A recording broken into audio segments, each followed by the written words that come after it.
presented by Signature Global, the Millennia 4, Sector 37D, Gurugram, Bang on Dwarka Expressway. Co-powered by Rakesh Masale. असली स्वाद बांटने से बढ़ता है।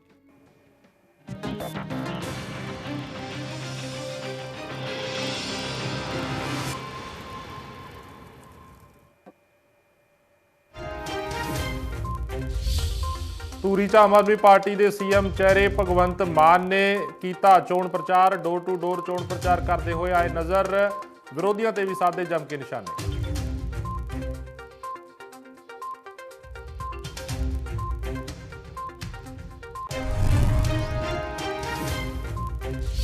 ਸੰਗਰੂਰ ਦੌਰੇ ਦੌਰਾਨ ਚੋਣ ਪ੍ਰਚਾਰ ਕਰਦੇ ਹੋਏ ਨਜ਼ਰ ਆਏ ਭਗਵੰਤ ਮਾਨ। ਕੇਂਦਰੀ ਆਮ ਬਜਟ 2022-23 ਨੂੰ ਲੈ ਕੇ ਦਿੱਤਾ ਬਿਆਨ। ਕਿਹਾ ਬਜਟ 'ਚ ਕੁਝ ਵੀ ਨਹੀਂ ਖਾਸ।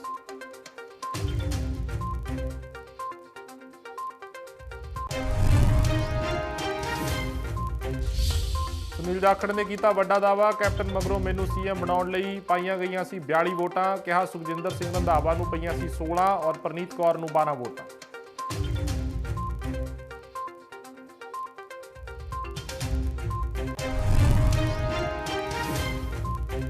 ਸਾਬਕਾ ਡੀਜੀਪੀ ਮੁਹੰਮਦ ਮੁਸਤਫਾ ਦਾ ਵਿਵਾਦਿਤ ਬਿਆਨ। ਐਸਜੀਪੀਸੀ ਨੇ ਮੁਸਤਫਾ ਦੇ ਬਿਆਨ ਤੇ ਕੀਤਾ ਇਤਰਾਜ਼ ਜ਼ਾਹਿਰ। ਮੁਸਤਫਾ ਤੇ ਸਿੱਧੂ ਤੋਂ ਮੰਗਿਆ ਮਾਫੀਨਾਮਾ।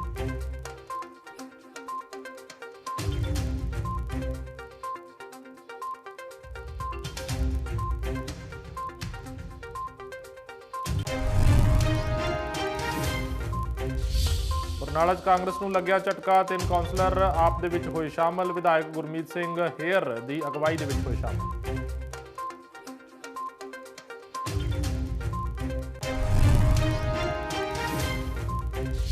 ਰਾਏਕੋਟ ਦੇ ਪਿੰਡ ਅਚਰਵਾਲ 'ਚ 1 ਦਰਜਨ ਤੋਂ ਵੱਧ ਪਰਿਵਾਰ ਸ਼੍ਰੋਮਣੀ ਅਕਾਲੀ ਦਲ ਦੇ ਵਿੱਚ ਹੋਏ ਸ਼ਾਮਲ। ਅਕਾਲੀ ਬਸਪਾ ਦੇ ਸਾਂਝੇ ਉਮੀਦਵਾਰ ਬਲਵਿੰਦਰ ਸਿੰਘ ਸੰਧੂ ਨੇ ਕੀਤਾ ਸਵਾਗਤ।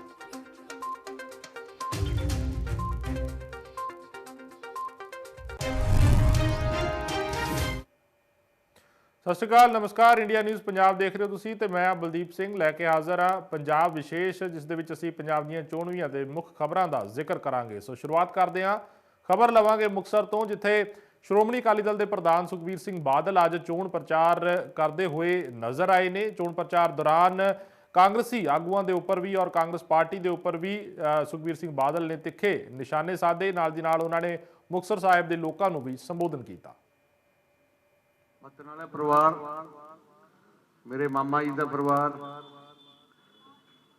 ਜਿਸ ਪਰਿਵਾਰ ਦੀ ਇਸ ਜ਼ਿਲ੍ਹੇ 'ਚ ਮੁਕਤਸਰ 'ਚ ਬਹੁਤ ਹੀ ਪਕੜ, ਉਹਨਾਂ ਦਾ ਪਿਆਰ, ਲੋਕਾਂ ਨਾਲ ਉਹਨਾਂ ਨਾਲ ਰਿਸ਼ਤੇ ਜੋੜੇ ਹੈ।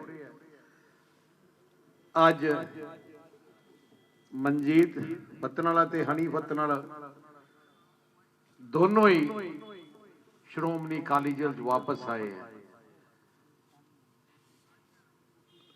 ਮੈਂ ਇੱਕ ਗੱਲ ਕਹਿਣਾ ਚਾਹਣਾ, ਇਸ ਵਾਪਸ ਆਉਣ 'ਚ ਇਸ ਨੌਜਵਾਨ ਦਾ ਬਹੁਤ ਵੱਡਾ ਹਿੱਸਾ।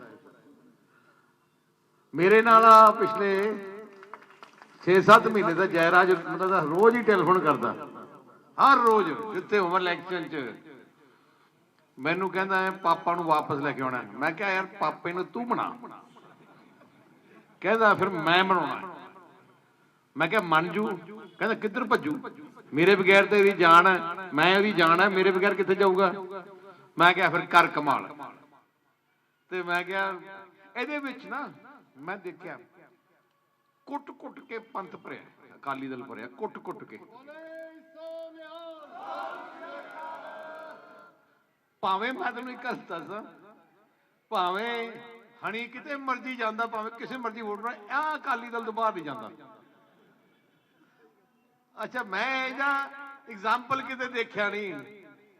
ਜਿਵੇਂ ਇਹਦੇ ਚ ਜਜ਼ਬਾਤਾਂ 'ਚ ਜਦੋਂ ਮੇਰੀ ਟੀਵੀ ਤੇ ਆ ਜਾਏ, ਮੈਨੂੰ ਵੀ ਟੈਲੀਫੋਨ ਕਰਕੇ ਜੀ ਅੱਜ ਆ ਮੈਂ ਦੇਖਿਆ ਤੁਹਾਡਾ ਬਹੁਤ ਵਧੀਆ ਸੀ, ਕਾਸ਼ ਨਾਲ ਦੇਖ ਉਮਰ ਕਿੰਨੀ 15 ਸਾਲ ਦੀ।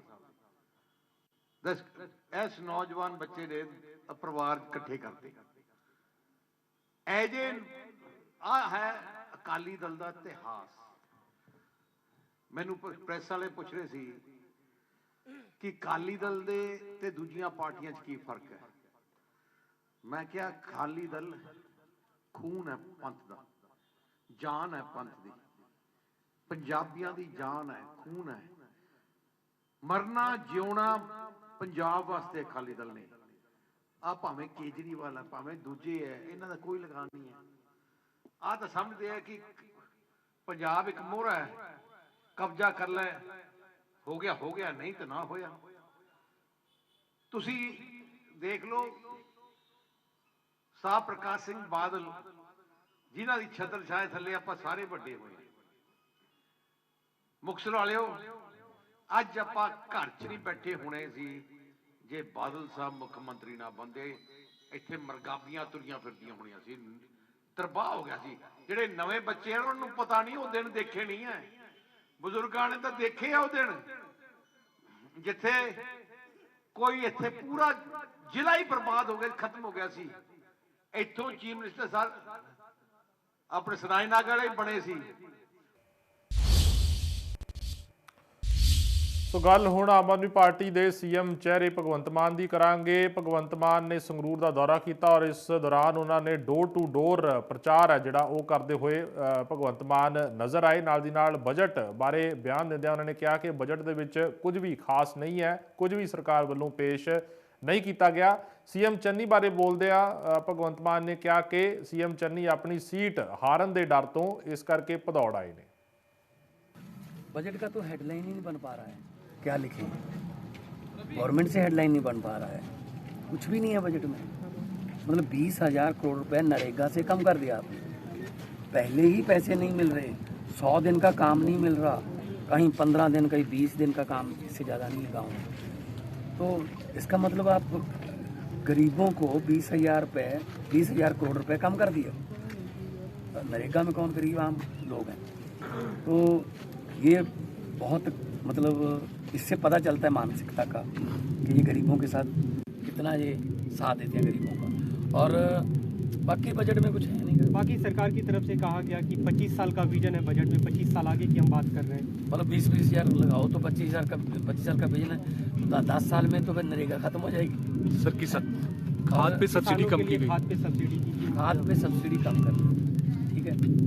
तो इसका मतलब किसानों के प्रति उनका क्या विजन है ये भी पता चल गया। क्या बदला ले रहे हैं वो, क्योंकि उन्होंने एक इतना बड़ा आंदोलन किया जो जिसको पूरी दुनिया में मतलब देखा गया। तो शायद मोदी जी बदला ले रहे हैं कि आप हमारे यहाँ धरना देने आए थे, हम कानून वापस करवा लिए, लोग खाद पे सब्सिडी कम कर देते हैं। तो फिर इसका मतलब अपने चमकौर साहब वालों को छोड़ देंगे, जहाँ से वो कहते हैं मेरा ये घर है, जहाँ के लोगों का मैं कर्जा नहीं उतार सकता, है ना। 2 सीटों से लड़ने का मतलब है कि उनको डर है कि मैं हारूंगा, लेकिन मैं उनको ये यकीन दिलाता हूँ कि आप एक सीट से जो डर है आपको कि हारेंगे, एक सीट और भी इसमें ऐड कर लीजिए, दोनों से हारेंगे, भदौड़ से नहीं। ਸੋ ਗੱਲ ਹੁਣ ਪੰਜਾਬ ਕਾਂਗਰਸ ਦੇ ਸਾਬਕਾ ਪ੍ਰਧਾਨ ਸੁਨੀਲ ਜਾਖੜ ਦੀ ਕਰਾਂਗੇ, ਜਿਨ੍ਹਾਂ ਦਾ ਇੱਕ ਬਿਆਨ ਹੈ ਜਿਹੜਾ ਉਹ ਖੂਬ ਵਾਇਰਲ ਹੋ ਰਿਹਾ ਔਰ ਉਸ ਬਿਆਨ ਨੂੰ ਲੈ ਕੇ ਹੁਣ ਜਾਖੜ ਦਾ ਸਪਸ਼ਟੀਕਰਨ ਸਾਹਮਣੇ ਆਇਆ। ਦਰਅਸਲ ਬਿਆਨ ਇਹ ਦਿੱਤਾ ਗਿਆ ਸੀ ਇੱਕ ਸੱਥ ਦੇ ਵਿੱਚ, ਸੁਨੀਲ ਜਾਖੜ ਸੰਬੋਧਨ ਕਰ ਰਹੇ ਸੀ ਤਾਂ ਉਸ ਦੇ ਵਿੱਚ ਉਹਨਾਂ ਵੱਲੋਂ ਕਿਹਾ ਗਿਆ ਕਿ ਜਿਸ ਵੇਲੇ ਕੈਪਟਨ ਅਮਰਿੰਦਰ ਸਿੰਘ ਨੇ ਅਸਤੀਫਾ ਦੇ ਦਿੱਤਾ ਸੀ ਬਤੌਰ ਮੁੱਖ ਮੰਤਰੀ ਵਜੋਂ, ਤਾਂ ਉਸ ਵੇਲੇ ਜਦੋਂ ਕਾਂਗਰਸ ਦੇ ਵਿੱਚ ਸੀਐਮ ਚਿਹਰੇ ਦੀ ਭਾਲ ਚੱਲ ਰਹੀ ਸੀ ਤਾਂ ਉਸ ਦੇ ਦੌਰਾਨ 42 ਵੋਟਾਂ ਸੀ ਜਿਹੜੀਆਂ ਵਿਧਾਇਕਾਂ ਨੇ ਉਹ ਸੁਨੀਲ ਜਾਖੜ ਨੂੰ ਪਾਈਆਂ ਸੀਗੀਆਂ ਔਰ ਜਦੋਂ ਕਿ ਸਿਰਫ 2 ਵੋਟਾਂ ਨੇ ਮੁੱਖ ਮੰਤਰੀ ਚੰਨੀ ਨੂੰ ਪਈਆਂ ਸੀ, ਉਸ ਤੋਂ ਬਾਅਦ ਵੀ ਉਹਨਾਂ ਨੂੰ ਮੁੱਖ ਮੰਤਰੀ ਬਣਾਇਆ ਗਿਆ। ਇਸ ਤਰੀਕੇ ਦਾ ਬਿਆਨ ਆ ਜਿਹੜਾ ਸੁਨੀਲ ਜਾਖੜ ਵੱਲੋਂ ਇੱਕ ਸੱਥ ਦੇ ਵਿੱਚ, ਇੱਕ ਸਭਾ ਦੇ ਵਿੱਚ ਦਿੱਤਾ ਗਿਆ ਸੀ। ਸੁਣਾ ਦਿੰਦੇ ਹਾਂ ਤੁਹਾਨੂੰ ਕੀ ਕੁਝ ਕਿਹਾ ਉਹਨਾਂ ਨੇ। मैंने कुछ नहीं, पार्टी ने सारे एमएलए से राय ली थी जब कैप्टन साहब ने इस्तीफा दे दिया था गवर्नर साहब को। उसके बाद में एक सारे एमएलए से राय ली गई थी जिसमें पूछा गया था कि पंजाब का कौन मुख्यमंत्री आप जाएंगे। तो उस समय सारे एमएलए ने अपनी राय जाहिर की थी और जो फिगर्स थे जिसमें वो सारे सामने आए हैं, तो मैं समझता हूँ उसका कोई मायना ये नहीं, क्योंकि फैसला पार्टी का है, ये फैसला पार्टी ने लेना है। ये पार्टी की सोच थी भी एमएलए से राय ली जाए, बट इवेंचुअली क्योंकि एक नेशनल पार्टी है, कोई हमारी रीजनल पार्टी नहीं है कांग्रेस जो है, सिर्फ पंजाब को नहीं, इसके जो भी फैसला यहाँ लिया जाता है इसका नेशनल इम्प्लीकेशन है।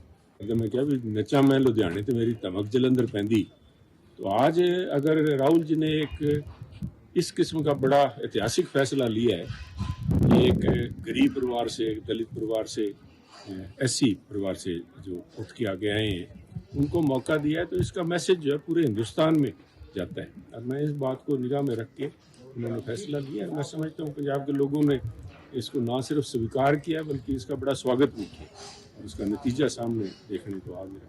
तो इस किस्म का एप्लीकेशन जो है वो नेशनल पार्टी के तौर पर रखनी।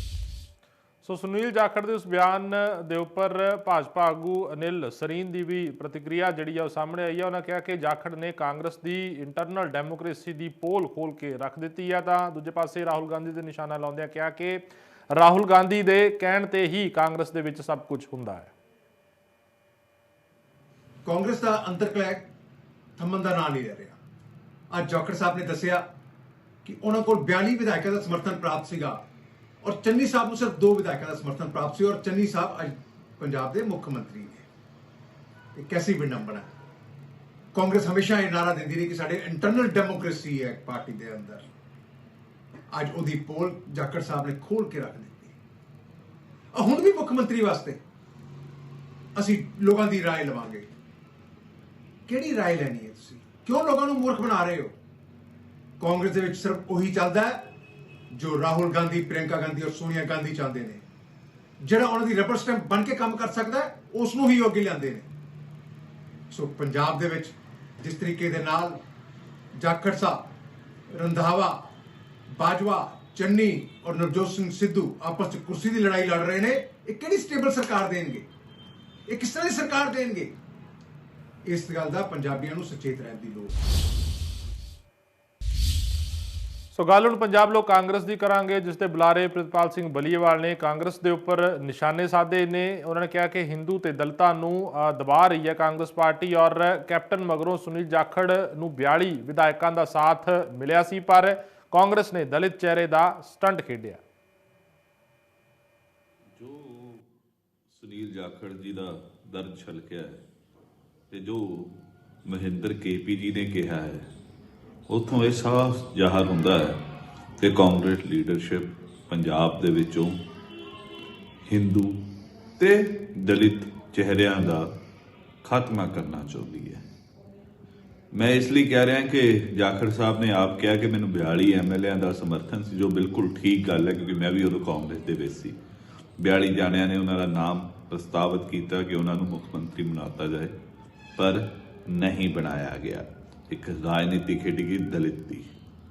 ਹੁਣ ਮਹਿੰਦਰ ਕੇਪੀ ਨੂੰ ਜਿਸ ਤਰ੍ਹਾਂ ਜਲਾਲਤ ਦਾ ਸਾਹਮਣਾ ਕਰਨਾ ਪਿਆ ਹੈ, ਉਹਦਾ ਕਾਰਨ ਇਹ ਹੈ ਕਿ ਕੇਪੀ ਸਾਹਿਬ ਦੁਆਬੇ ਦੇ ਵਿੱਚ ਦਲਿਤ ਵੱਡਾ ਚਿਹਰਾ ਸਨ ਤੇ ਚਰਨਜੀਤ ਚੰਨੀ ਇਹ ਨਹੀਂ ਚਾਹੁੰਦੇ ਕਿ ਕੋਈ ਦਲਿਤ ਹੋਰ ਵੱਡਾ ਲੀਡਰ ਕਾਂਗਰਸ ਦੇ ਵਿੱਚ ਰਹਿ ਜੇ ਜਿਹੜਾ ਕਿ ਉਹਨਾਂ ਦੀ ਚੇਅਰ ਨੂੰ ਸਵਾਲ ਕਰ ਪਾਏ। ਸੋ ਗੱਲ ਹੁਣ ਸਾਬਕਾ ਡੀਜੀਪੀ ਮੁਹੰਮਦ ਮੁਸਤਫਾ ਦੀ ਕਰਾਂਗੇ, ਜਿਨ੍ਹਾਂ ਦਾ ਸ੍ਰੀ ਗੁਰੂ ਗ੍ਰੰਥ ਸਾਹਿਬ ਜੀ ਨੂੰ ਲੈ ਕੇ ਇੱਕ ਵਿਵਾਦਤ ਬਿਆਨ ਹੈ ਜਿਹੜਾ ਉਹ ਸਾਹਮਣੇ ਆਇਆ। ਦਰਅਸਲ ਸ੍ਰੀ ਗੁਰੂ ਗ੍ਰੰਥ ਸਾਹਿਬ ਜੀ ਨੂੰ ਕਿਤਾਬ ਕਹਿ ਕੇ ਸੰਬੋਧਨ ਕਰਨ ਦਾ ਪੂਰਾ ਮਸਲਾ ਹੈਗਾ, ਔਰ ਐਸਜੀਪੀਸੀ ਨੇ ਮੁਸਤਫਾ ਦੇ ਬਿਆਨ ਤੇ ਇਤਰਾਜ਼ ਜ਼ਾਹਿਰ ਕਰਦਿਆਂ ਮੁਸਤਫਾ ਤੇ ਨਵਜੋਤ ਸਿੰਘ ਸਿੱਧੂ ਤੋਂ ਮਾਫੀਨਾਮਾ ਮੰਗਿਆ, ਕਿਉਂਕਿ ਮੁਹੰਮਦ ਮੁਸਤਫਾ ਪੰਜਾਬ ਕਾਂਗਰਸ ਦੇ ਪ੍ਰਧਾਨ ਨਵਜੋਤ ਸਿੰਘ ਸਿੱਧੂ ਦੇ ਸਲਾਹਕਾਰ ਵੀ ਹਨ। सिख कौम को जानते हो ना? मेरी कौम को मैं कभी कभी अल्लाह से दुआ करता हूँ मेरी कौम में सिख कौम बड़ा जज्बा देने। पता है ना अपनी किताब का वो कैसे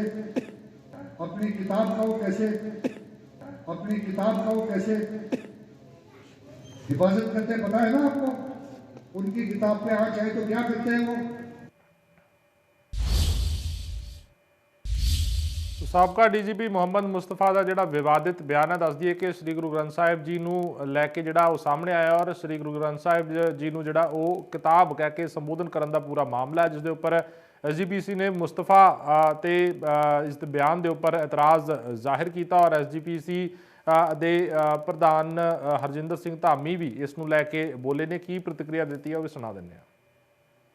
ਜਿਉਂ-ਜਿਉਂ ਪੰਜਾਬ ਦਾ ਸਿਆਸੀ ਪਿੜ ਜਿਹੜਾ ਉਹ ਮਗਦਾ ਜਾ ਰਿਹਾ, ਤਿਉਂ-ਤਿਉਂ ਕਾਂਗਰਸ ਵੱਲੋਂ ਆਪਣੇ ਮੈਂ ਸਮਝਦਾ ਇੱਕ ਹੱਥ ਕੰਡੇ ਜਿਹੇ ਵਰਤੇ ਜਾ ਰਹੇ ਆ। ਪਿਛਲੇ ਦਿਨੀ ਸ਼੍ਰੀ ਮੁਹੰਮਦ ਮੁਸਤਫਾ ਵੱਲੋਂ ਇਹ ਕਿਹਾ ਗਿਆ ਕਿ ਧੰਨ ਧੰਨ ਸਾਹਿਬ ਸਤਿਗੁਰੂ ਸ਼੍ਰੀ ਗੁਰੂ ਗ੍ਰੰਥ ਸਾਹਿਬ ਮਹਾਰਾਜ ਇੱਕ ਕਿਤਾਬ ਆ, ਪਰ ਚਲੋ ਉਹਨੇ ਅੱਜ ਅਨਕੰਡੀਸ਼ਨਲ ਅਪੋਲੋਜਾਈਜ਼ ਮੰਗੀ ਆ ਕਿ ਧੰਨ ਧੰਨ ਸਾਹਿਬ ਸਤਿਗੁਰੂ ਸ੍ਰੀ ਗੁਰੂ ਗ੍ਰੰਥ ਸਾਹਿਬ ਮਹਾਰਾਜ ਜੀ ਲਿਵਿੰਗ ਗੁਰੂ ਆ ਤੇ ਸਮੁੱਚੀ ਮਨੁੱਖਤਾ ਦੀ ਅਗਵਾਈ ਕਰਦੇ ਆ। ਸੋ 2 ਦਿਨ ਤੋਂ ਲਗਾਤਾਰ ਇੱਕ ਕਾਂਗਰਸ ਵੱਲੋਂ ਵੀ ਟਵੀਟ ਕੀਤਾ ਜਾ ਰਿਹਾ ਤੇ ਆਪਣੇ ਪੋਸਟਰਾਂ ਦੇ ਵਿੱਚ ਵੀ ਪੰਜਾਬ ਦੀ ਚੜ੍ਹਦੀ ਕਲਾ ਕਾਂਗਰਸ ਮੰਗੇ ਸਰਬੱਤ ਦਾ ਭਲਾ। ਇਹ ਭੁੱਲ ਗਏ ਸ਼ਾਇਦ ਵੀ ਇਹ ਸਾਡੀ ਅਰਦਾਸ ਦੇ ਅੰਤਮ ਸ਼ਬਦ ਆ, ਜਿੱਥੇ ਅਸੀਂ ਨਾਨਕ ਨਾਮ ਚੜ੍ਹਦੀ ਕਲਾ ਤੇਰੇ ਭਾਣੇ ਸਰਬੱਤ ਦਾ ਭਲਾ ਗੁਰੂ ਸਾਹਿਬ ਜੀ ਦੇ ਨਾਮ ਦੇ ਨਾਲ ਜੋੜ ਕੇ ਇਹ ਸਮਾਪਤੀ ਹੁੰਦੀ ਆ। ਤੇ ਕਾਂਗਰਸ ਜਿਹੜੀ ਆ ਇਹ ਅੱਜ ਕਹਿੰਦੀ ਸਰਬੱਤ ਦਾ ਭਲਾ, ਤੇ ਉਦੋਂ ਸਰਬੱਤ ਦਾ ਭਲਾ ਕਿੱਥੇ ਲੋਚਦੇ ਸੀ ਜਦੋਂ ਟੈਂਕਾਂ ਤੇ ਤੋਪਾਂ ਦੇ ਨਾਲ ਸ਼੍ਰੀ ਅਕਾਲ ਤਖਤ ਸਾਹਿਬ ਨੂੰ ਢਾਇਆ ਗਿਆ। ਧੰਨ ਧੰਨ ਸਾਹਿਬ ਸਤਿਗੁਰੂ ਸ੍ਰੀ ਗੁਰੂ ਗ੍ਰੰਥ ਸਾਹਿਬ ਮਹਾਰਾਜ ਜਿਹੜੇ ਦਰਬਾਰ ਸਾਹਿਬ ਵਿਖੇ ਸ਼੍ਰੀ ਹਰਿਮੰਦਰ ਸਾਹਿਬ ਵਿਖੇ ਪ੍ਰਕਾਸ਼ਮਾਨ ਸੀ, ਉਹਨਾਂ 'ਚ ਗੋਲੀਆਂ ਲੱਗੀਆਂ ਔਰ ਉੱਤੇ ਹਰ ਕੀ ਪੌੜੀ ਦੇ ਉੱਤੇ ਵੱਡੇ ਮਹਾਰਾਜ ਦੇ ਸਰੂਪ ਸੀ, ਉਹਨਾਂ 'ਚ ਗੋਲੀਆਂ ਲੱਗੀਆਂ। ਸੋ ਮੈਂ ਸਮਝਦਾ ਇਹਨਾਂ ਨੂੰ ਇਹ ਗੱਲਾਂ ਜਿਹੜੀਆਂ ਤੁਰੰਤ ਬੰਦ ਕਰਨੀਆਂ ਚਾਹੀਦੀਆਂ। ਧਾਰਮਿਕ ਲਫ਼ਜ਼ਾਂ ਨੂੰ ਇਹਨਾਂ ਸਿਆਸੀ ਮਫਾਜ਼ਾਂ ਲਈ ਨਹੀਂ ਵਰਤਣਾ ਚਾਹੀਦਾ। ਔਰ ਜਿੱਥੇ ਅਸੀਂ ਅੱਜ ਸਾਡੇ ਸਕੱਤਰ ਨੇ ਇੱਕ ਨੋਟਿਸ ਵੀ ਭੇਜਿਆ ਇਲੈਕਸ਼ਨ ਕਮਿਸ਼ਨ ਆਫ ਪੰਜਾਬ ਨੂੰ, ਵੀ ਇਲੈਕਸ਼ਨ ਕਮਿਸ਼ਨ ਆਫ ਇੰਡੀਆ ਨੂੰ ਵੀ ਭੇਜਿਆ ਕਿ ਜਿਹੜੇ ਲਫ਼ਜ਼ ਆ ਤੁਰੰਤ ਵਾਪਸ ਲੈਣ ਤੇ ਇਹਨਾਂ ਦੇ ਖਿਲਾਫ ਕਾਨੂੰਨੀ ਕਾਰਵਾਈ ਵੀ ਜਿਹੜੀ ਕੀਤੀ ਜਾਵੇ। ਸੋ ਅਸੀਂ ਇਲੈਕਸ਼ਨ ਕਮਿਸ਼ਨ ਕੋਲੋਂ ਇਹ ਪੁਰਜ਼ੋਰ ਮੰਗ ਵੀ ਰੱਖਦੇ ਹਾਂ, ਇਹੋ ਜਿਹੇ ਹਾਲਾਤਾਂ ਦੇ ਵਿੱਚ ਇਉਂ ਦੀਆਂ ਸੈਂਸਿਟਿਵ ਗੱਲਾਂ ਨਹੀਂ ਕਰਨੀਆਂ ਚਾਹੀਦੀਆਂ। ਭਾਜਪਾ ਵੱਲੋਂ ਸਾਲ 2022-23 ਦੇ ਆਮ ਬਜਟ ਤੇ ਆਯੋਜਿਤ ਪ੍ਰੋਗਰਾਮ ਆਤਮ ਨਿਰਭਰ ਆਰਥਿਕਤਾ ਨੂੰ ਪੀਐਮ ਮੋਦੀ ਨੇ ਸੰਬੋਧਨ ਕੀਤਾ ਔਰ ਇਸ ਮੌਕੇ ਉਹਨਾਂ ਕਿਹਾ ਕਿ ਕਰੋਨਾ ਦਾ ਇਹ ਦੌਰ ਪੂਰੀ ਦੁਨੀਆ ਲਈ ਇੱਕ ਤਰ੍ਹਾਂ ਦਾ ਕ੍ਰਾਂਤੀਕਾਰੀ ਤਬਦੀਲੀ ਸੀ। ਉੱਥੇ ਹੀ ਬਜਟ ਐਲਾਨਾਂ ਦੀਆਂ ਵੱਖ-ਵੱਖ ਵਿਵਸਥਾਵਾਂ ਦਾ ਜ਼ਿਕਰ ਕਰਦਿਆਂ ਪ੍ਰਧਾਨ ਮੰਤਰੀ ਨੇ ਕਿਹਾ ਕਿ ਸਰਕਾਰ ਦੇ ਯਤਨਾਂ ਸਦਕਾ ਅੱਜ ਦੇਸ਼ ਦੇ ਕਰੀਬ 9 ਕਰੋੜ ਪੇਂਡੂ ਘਰਾਂ ਤੱਕ ਪਾਣੀ ਪਹੁੰਚਣਾ ਸ਼ੁਰੂ ਹੋ ਗਿਆ ਅਤੇ ਇਸ ਵਿੱਚੋਂ 5 ਕਰੋੜ ਤੋਂ ਵੱਧ ਪਾਣੀ ਦੇ ਕਨੈਕਸ਼ਨ ਜਲ ਜੀਵਨ ਮਿਸ਼ਨ ਤਹਿਤ ਪਿਛਲੇ 2 ਸਾਲਾਂ ਵਿੱਚ ਦਿੱਤੇ ਗਏ ਨੇ। हमने आकांक्षी जिला एस्पिरेशनल डिस्ट्रिक्ट अभियान शुरू किया था। इन जिलों में गरीब की शिक्षा के लिए, गरीब के स्वास्थ्य के लिए, गांव की सड़कों के लिए, बिजली पानी के लिए जो काम हुए उसकी प्रशंसा संयुक्त राष्ट्र ने भी की है। अब इस बजट में घोषणा की गई है कि आकांक्षी जिलों में राज्यों के साथ मिलकर आकांक्षी ब्लॉक प्रोग्राम चलाया जाएगा, यानी उसे और नीचे ले जाया जाएगा, यानी विकास का लाभ आखिरी छोर तक पहुंचाने का एक वैज्ञानिक तरीका है और धन का सदुपयोग करने का, संसाधनों का ऑप्टिमम यूटिलाइजेशन करने का और फोकस एक्टिविटी करने का रास्ता है। ग्रामीण क्षेत्रों में ब्लॉक स्तर पर जरूरी सुविधाएं पहुंचे, इस पर सरकार का जोर है। साथियों, राष्ट्र की सुरक्षा के लिए हमारी सेनाएं, एयरफोर्स हो, नेवी हो, आर्मी हो, हमारे जवान दिन रात डटे रहते हैं, जान की बाजी लगा देते हैं। लेकिन यह भी सच्चाई है कि हमारे सेना के जवान जो सीमा पर तैनात है, हमारे सुरक्षा बल के जवान जो सीमा पर तैनात है, उनको वो सीमावर्ती जो गांव है ना, वो भी एक प्रकार से किले का काम करते हैं और उन सीमावर्ती गांवों का देशभक्ति का जज्बा भी अद्भुत होता है। अभावों के बीच, संकटों के बीच, मुसीबतों के बीच सीमा पर रहने वाले छोटे गांव के लोग दिन रात देश की रक्षा के लिए सजग रहते हैं।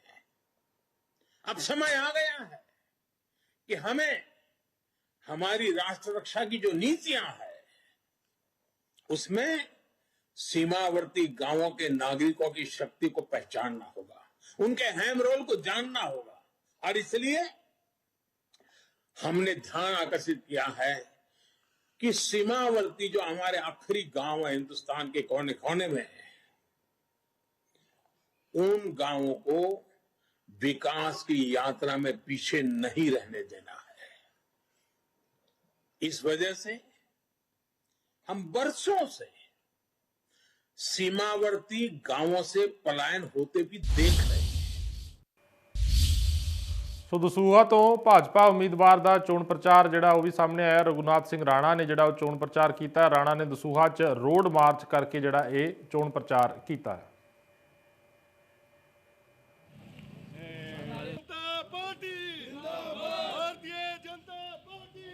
ਭਾਜਪਾ ਦੇ ਉਮੀਦਵਾਰ ਨੇ ਜਿਹੜੇ ਚੋਣ ਪ੍ਰਚਾਰ ਕਰਦੇ ਹੋਏ ਨਜ਼ਰ ਆਏ ਨੇ। ਡੋਰ ਟੂ ਡੋਰ ਚੋਣ ਪ੍ਰਚਾਰ ਕਰਦੇ ਹੋਏ ਦੇਖਿਆ ਜਾ ਸਕਦਾ ਉਹਨਾਂ ਨੂੰ।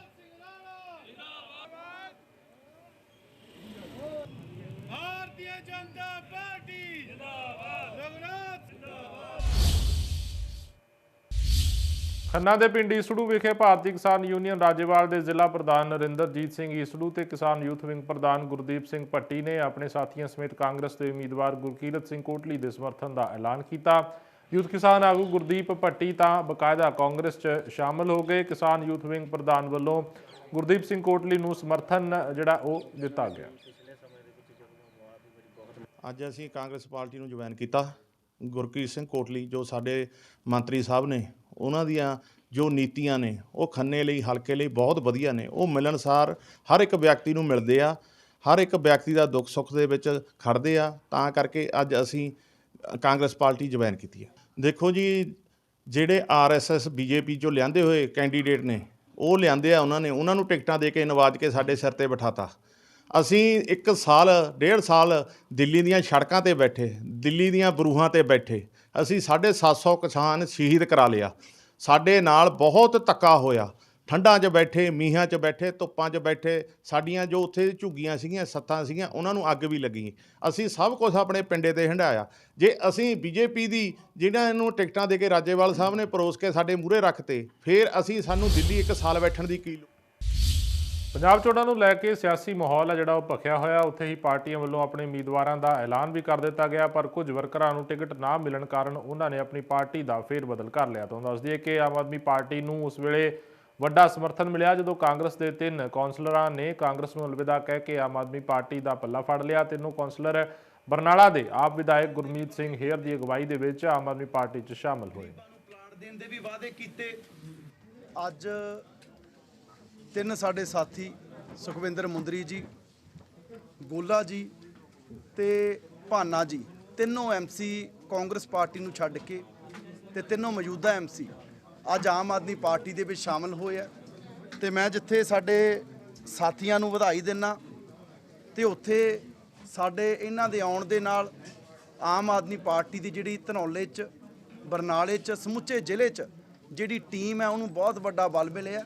ਸਾਡਾ ਕਾਫਲਾ ਹੋਰ ਮਜ਼ਬੂਤ ਹੋਇਆ ਤੇ ਮੈਂ ਜਿੱਥੇ ਇਹਨਾਂ ਨੂੰ ਵਧਾਈ ਦਿੰਦਾ ਦੁਬਾਰਾ, ਉੱਥੇ ਉਮੀਦ ਕਰਦਾ ਵੀ ਆਉਣ ਵਾਲੇ ਸਮੇਂ 'ਚ ਲੋਕਾਂ ਦੀ ਸੇਵਾ ਲਈ, ਪੰਜਾਬ ਦੀ ਚੜ੍ਹਦੀ ਕਲਾ ਲਈ ਸਾਡੇ ਜਿਹੜੇ ਤਿੰਨੋਂ ਸਾਥੀ ਨੇ ਪੂਰਾ ਵੱਧ ਚੜ੍ਹ ਕੇ ਜਿਹੜਾ ਉਹ ਕੰਮ ਹੈ ਉਹ ਕਰਨਗੇ। ਫਿਰ ਕੀ ਹੋ ਗਿਆ ਜੀ, ਟਿਕਟ ਫਿਰ ਬਦਲ ਹੋ ਗਈ। ਨੀਤੀਆਂ ਤਾਂ ਉਹੀ ਨੇ ਨਾ।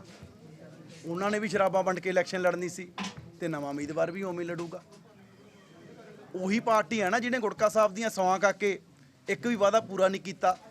ਘਰ ਘਰ ਨੌਕਰੀ ਦੇਣ ਦਾ ਵਾਅਦਾ ਕੀਤਾ ਸੀ, ਬੇਰੁਜ਼ਗਾਰ ਭੱਤਾ ਦੇਣ ਦਾ ਵਾਅਦਾ ਕੀਤਾ ਸੀ, ਗਰੀਬਾਂ ਨੂੰ ਪਲਾਟ ਦੇਣ ਦਾ ਵਾਅਦਾ ਕੀਤਾ ਸੀ, ਬਿਜਲੀ ਸਮਝੌਤੇ ਰੱਦ ਕਰਨ ਦਾ ਵਾਅਦਾ ਕੀਤਾ ਸੀ ਤੇ 5 ਸਾਲਾਂ 'ਚ ਕੋਈ ਵਾਅਦਾ ਪੂਰਾ ਨਹੀਂ ਕੀਤਾ। ਉੱਪਰ CM ਬਦਲਤਾ, ਉਹਨੇ 2-3 ਮਹੀਨੇ ਡਰਾਮੇ ਕੀਤੇ ਥੇ, ਕੈਂਡੀਡੇਟ ਬਦਲਤਾ। ਪਰ ਫਰਕ ਕੀ ਪੈਣਾ?